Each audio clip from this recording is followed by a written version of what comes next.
গুম খুন লুটপাটের মহোৎসবে মেতেছিল পতিত স্বৈর সরকার। প্রাদেশিক ফ্যাসিবাদী চরিত্র তুলে ধরতে এগিয়ে আসে অন্তর্বর্তী সরকার। নির্মাণ করা হয় প্রামাণ্যচিত্র, সৃষ্টি হয় জুলাইয়ের গান। বুধবার রাজধানী জুড়ে এমন সব আয়োজনের গল্প শোনাচ্ছেন সহকর্মী আবুল কালাম আজাদ। 18 জুলাই 2024 রাজপথে নেমে আসে ছাত্র জনতা।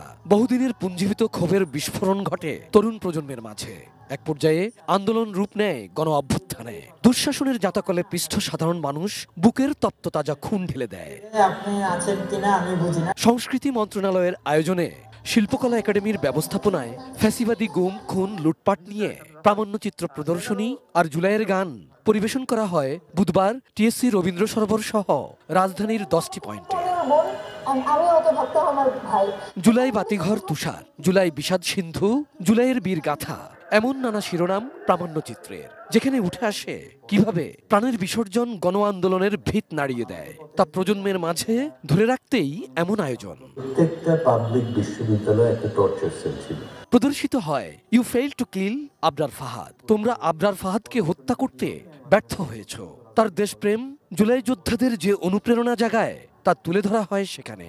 আধিপত্যবাদের বিরুদ্ধে কথা বলতে গিয়ে শহীদ হন বুয়েটের মেধাবী শিক্ষার্থী আবরার ফাহাদ।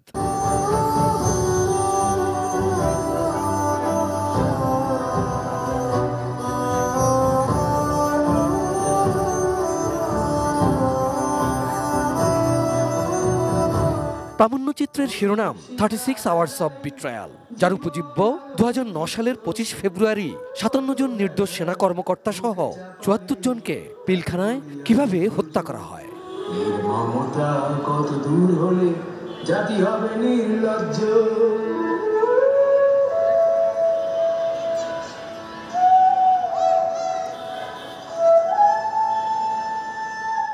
টানা তৃতীয়বার অর্জন করেছে দেশের সেরা সুপার ব্র্যান্ড স্বীকৃতি বসুন্ধরা টিস্যু। বিদ্রোহ নয়, তা ছিল পরিকল্পিত হত্যাকাণ্ড, যার পেছনে পতিত সরকারের সংসদ সদস্য ও রাজনৈতিক নেতাদের নাম বেরিয়ে আসে। যে ঘটনায় তখনকার সরকারি হেফাজতে এক রাজসাক্ষীর মৃত্যু জন্ম দেয় নানা প্রশ্নে। সঠিক তদন্তে যুক্তদের পড়তে হয় মৃত্যু ঝুঁকিতে।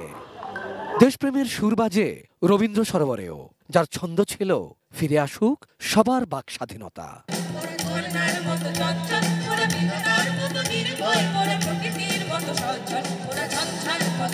Abul Kalam Azad, ATN news, Dhaka.